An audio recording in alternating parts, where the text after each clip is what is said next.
Bonsoir à toutes et à tous. Voilà une quinzaine de jours environ que le débat public en Israël ne concerne ni l'État islamique, ni l'Iran, ni même le Hamas, mais le coût de la vie dans le pays. Un débat lancé par de nombreux jeunes Israéliens qui ont choisi de s'installer à l'étranger ou qui envisagent de le faire, temporairement ou non, dans l'espoir d'améliorer leurs conditions de vie. Dans ce nouveau numéro de Tout est dans la presse, nous nous interrogerons sur l'ampleur du phénomène, sur la signification particulière de la ville de Berlin comme destination de prédilection de certains candidats à l'expatriation et aussi sur les éventuelles résonances politiques de cette vague de départ. Et nous le ferons avec Myriam Schermer de l'édition en français du Jérusalem Post, la leaderette de l'édition en français du journal Hamodia et Nadia Ellis, universitaire et blogueuse. Son blog est hébergé par le site du Times of Israel. Merci à toutes les trois. On retrouve tout de suite Cyril Amar qui a sélectionné pour nous quelques exemples de la manière dont la question a été abordée par la presse israélienne. Cyril, c'est à vous. Indignation pour les uns, indulgence pour les autres. Comme souvent, Dror, la presse israélienne a une nouvelle fois marché cette semaine en ordre dispersé. C'est d'abord le tabloïd Maariv qui a consacré sa une lundi dernier à ce qui est désormais convenu d'appeler la polémique du Milki. 3000 ans après la naissance du peuple juif, 75 ans après que les nazis eurent tenté de nous exterminer, regrette la grande plume du journal Ben Caspit, voilà que des Israéliens décident de retourner sur les lieux de la Shoah. Tout cela pour économiser quelques shekels. Dans la rubrique Opinion du Israël Hayom, Chezi Sterlich estime pour sa part que les expatriés israéliens à Berlin n'ont aucune leçon à nous donner. Comparer les prix entre Tel Aviv et Berlin est une absurdité selon le journaliste, car l'Allemagne et Israël n'ont pas tout à fait les mêmes dépenses sécuritaires. Ni l'État islamique, ni le Hezbollah, ni même le Hamas ne sont encore aux portes de la capitale allemande.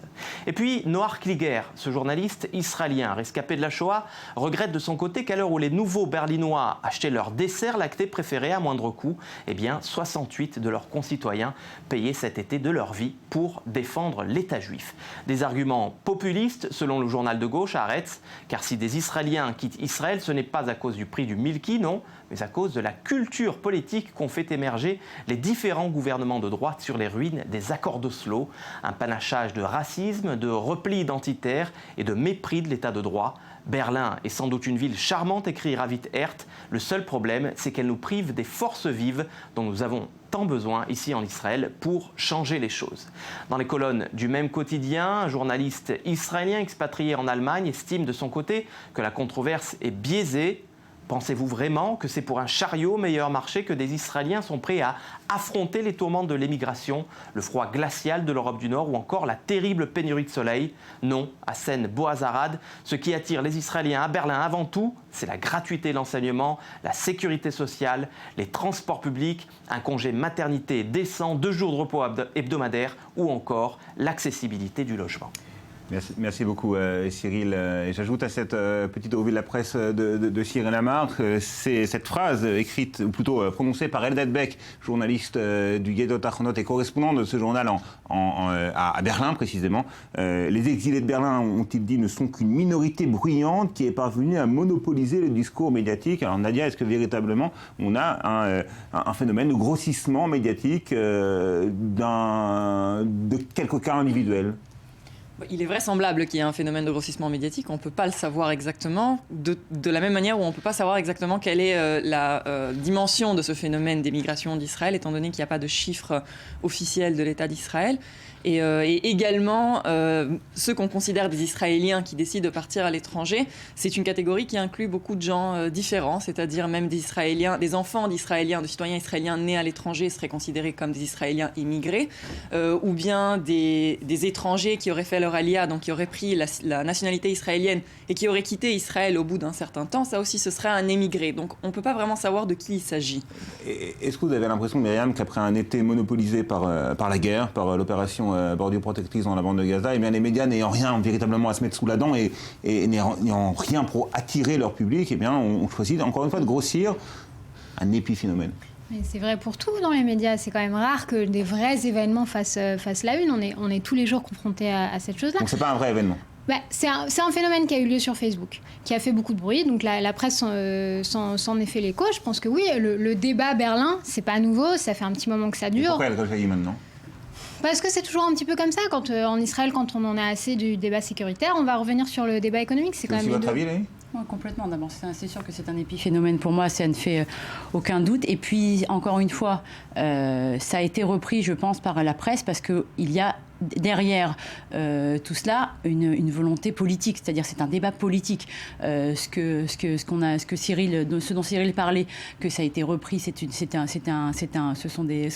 que Haaretz en fait disait, que ça nous privait, que ces personnes-là, ces jeunes-là qui partaient et qui privaient Israël de la force vive de la gauche, de l'extrême gauche, faut le dire. Ce sont des gens de gauche qui parlent. Je pense que si on mettait une urne à la sortie du supermarché berlinois où ces Israéliens font leurs courses, ils seraient tous à droite, à gauche du Parti travailliste. Mais c'est parce qu'eux-mêmes disent que c'est tout simplement parce que le coût de la vie est beaucoup moins élevé à Berlin ou à San Francisco ou à Paris qu'à Tel Aviv. Je vais vous donner un scoop. En Israël, il y a beaucoup d'autres choses qui sont plus difficiles à vivre qu'à Berlin. Moi, mon fils, par exemple, ça fait 2 semaines que je ne l'ai pas vu parce qu'il est à l'armée. À Berlin, il n'aurait pas eu besoin d'aller à l'armée. Dans la ville où je suis, mes voisins arabes ont envie que je disparaisse de la carte. Oui, il y a des choses difficiles en Israël, mais ce n'est pas pour ça qu'on est en Israël. On est en Israël parce que le juif errant a terminé son voyage. Ok, Nadia, donc est-ce que Lali est en train de dire qu'il s'agit en fait de motivation individualiste avant tout? Moi, je dirais individuel, plus qu'individualiste. Je veux dire, le fait, vous dites qu'ici, si on mettait une urne à la sortie du supermarché, il s'agit de votre opinion personnelle. Bien sûr, elle est basée sur aucune information précise, ni statistique, ni donnée. Donc oui, ok, vous avez cette impression. Moi, je pourrais dire exactement l'inverse. De toutes les manières, il y a des gens qui ont plusieurs raisons. Tout un chacun a sa propre panoplie de raisons pour laquelle il choisit de partir. On ne peut pas faire une généralisation. L'argument politique n'est jamais utilisé par les expatriés ou par les candidats à l'immigration. Ils disent non, c'est le coût de la vie, c'est le coût du logement. On sait bien que politiquement, si on regarde la carte politique en Israël, en général, le socio-économique se trouve souvent à gauche. Donc très souvent, c'est un camp qui s'occupe des mêmes arguments et c'est pour ça aussi que nous, on peut faire la bascule en disant c'est la gauche sécuritaire, mais c'est aussi la gauche économique. Souvent, ça va ensemble. Je veux dire, il y a 3 ans, on a eu aussi une vague de manifestations contre le coût de la vie, etc., etc.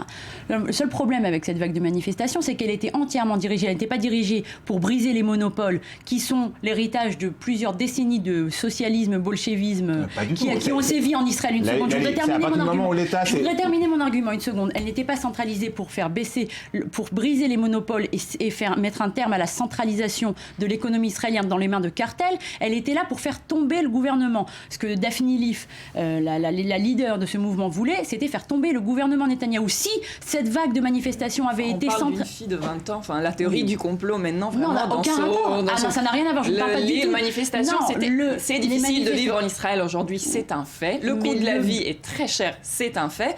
Maintenant que vous, idéologiquement parlant, vous pensez que être en Israël, ça a plus de valeur que tout le reste, c'est-à-dire le prix, le coût, machin, c'est naturellement votre droit. Mais il y a des gens qui pensent que le coût de la vie est cher en Israël. Je suis tout à fait consciente. Je ne suis pas en train de me mettre des œillères. Je dis juste que pour combattre ça, ce n'est pas en allant à Berlin qu'on va changer. Ce n'est pas en allant à Berlin, ce n'est pas en manifestant dans la rue, parce que ça peut être suspecté de vouloir faire tomber le gouvernement Netanyahou. Alors qu'est-ce qu'on fait? Non, pas du tout. Il y a des moyens de faire baisser le coût de la vie en Israël. On a essayé ça dans le marché des téléphones portables. Je vais vous donner un exemple. On a eu un ministre des communications qui a décidé d'ouvrir le marché de la tikshoret et des communications à la concurrence. Maintenant, ça coûte moins cher de passer un coup de fil. Ok, mais ça coûte pas moins cher de se loger, ni d'acheter, ni de faire ses courses au supermarché. C'est le seul moyen. Depuis la polémique, toute la semaine, la presse israélienne a essayé d'analyser pourquoi c'était si moins cher que ça en Allemagne. Et donc on a beaucoup parlé de la TVA, qui est un fait, mais on a aussi beaucoup parlé du fait que le marché allemand est beaucoup plus ouvert à la concurrence. Beaucoup plus. Et je pense qu'au-delà, et je suis tout à fait d'accord avec Lali de dire que notre économie est très très concentrée, moi, mon point de vue personnel, c'est qu'aussi il y a un comportement des consommateurs israéliens qui fait problème. C'est-à-dire qu'en Israël, on n'est quand même pas les consommateurs les plus éclairés qui soient. On a quand même un petit peu tendance à se ruer sur les marques. À partir du moment où des secteurs entiers de l'économie sont trustés par des monopoles, quel que soit le supermarché, vous avez quasiment le même ordre de prix. D'offre et de demande. C'est-à-dire qu'on a quand même tendance à avaler ce qu'on nous propose. Okay. Très facilement. Mais j'aimerais qu'on revienne sur un aspect du débat qu'on a à peine abordé, le choix un petit peu problématique quand même de Berlin. pourquoi justement Berlin. Ben Caspil qui écrit il y a 75 ans, les bottes nazies résonnaient sur le pavé berlinois, mais c'est comme s'il ne s'était rien passé. On peut quand même reprocher à cette jeunesse une certaine légèreté, un irrespect pour sa propre histoire nationale. Non. Alors franchement, déjà, les Israéliens qui quittent Israël, ils vont partout, ils vont pas qu'à Berlin. Il y en a une partie qui va à Berlin et on fait évidemment... Oui, Berlin, parce qu'aujourd'hui, c'est une capitale européenne qui est très... Il y a énormément de monde à New York, il y a une communauté israélienne à New York depuis des années. La vague de départ actuelle privilégie Berlin. Privilégie l'Europe, en effet. Et c'est 13% et demi de chômage. En passant, je dis juste ça.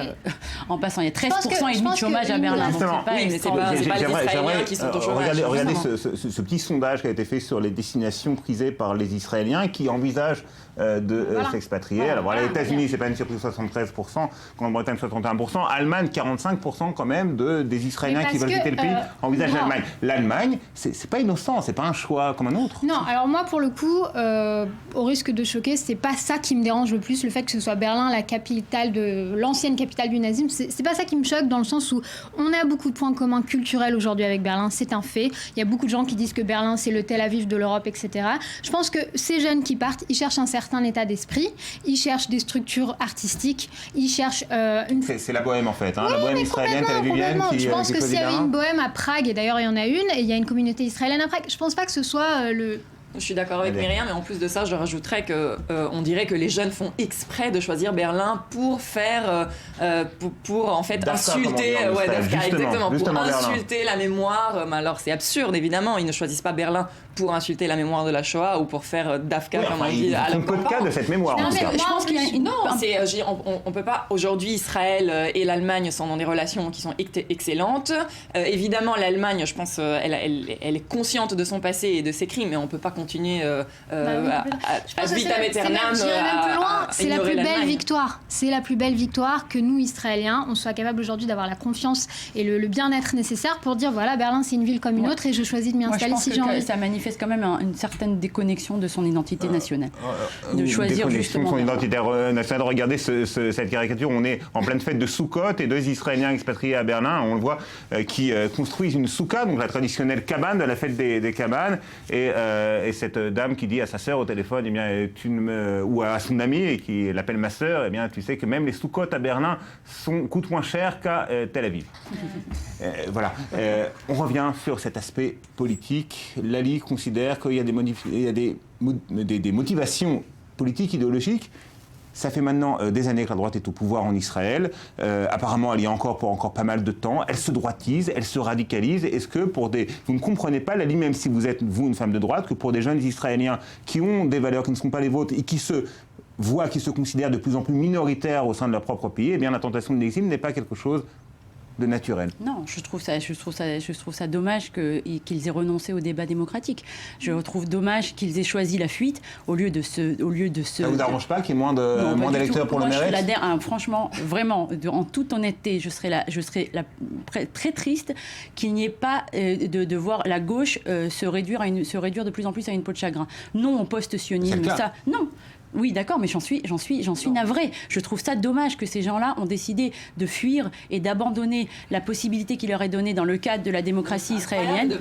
Excusez-moi, il y a des gens qui partent pour étudier à l'étranger, qui reviennent en Israël, qui ramènent leurs connaissances, leur expérience, etc. Sur Facebook. Mais ces gens-là, et en appelant 300 000 Israéliens à les rejoindre à Berlin. Mais je veux dire, pourquoi pas si les gens partent et reviennent, et c'est le cas de la plupart des jeunes Israéliens, et c'est normal, c'est normal. Il n'a pas dit venez faire vos études à Berlin, il a dit expatriez-vous. On sait que on sait, parce que ça, par contre, on a les statistiques des gens qui sortent et qui reviennent, on sait que la plupart des gens qui partent reviennent. D'ailleurs, ils ne repartiraient pas s'ils ne pouvaient pas revenir. Donc, à un moment, il ne faut pas exagérer non plus. Ils ne partiraient pas s'ils ne savaient pas qu'ils pouvaient revenir. Moi, j'aurais bien voulu savoir si ces gens-là, on leur aurait dit on vous retire la nationalité israélienne, vous ne pourrez pas faire un truc. Pourquoi même penser à quelque chose?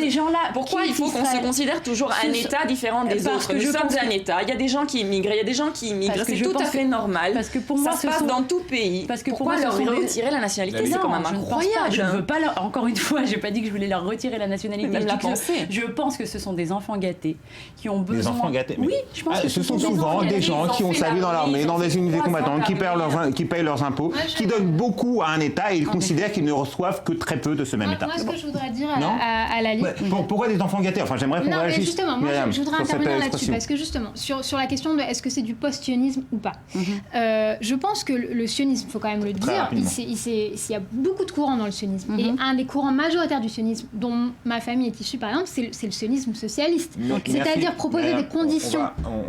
On est malheureusement arrivé au terme de cette émission, je sais que ça passe très vite, mais c'est dommage, on aurait pu continuer le débat, notamment sur cette expression d'enfants gâtés, alors que dans les implantations, on paye moins pour le logement. Donc il y a peut-être On aussi. paye moins pour le logement peut-être parce qu'il aussi faut, gâté. faut faire des kilomètres. Moi, j'ai mis 1h30 pour arriver à Tel Aviv, donc bon, on va quand même. Merci Lali, Nadia et Myriam, merci à vous de nous avoir suivis. On se retrouve la semaine prochaine pour un nouveau numéro de Tout est dans la presse. D'ici là, vous savez ce qu'il vous reste à faire, lire la presse en ligne et même sur papier, elle existe encore. Et regardez i24 News, bien sûr. À la semaine prochaine.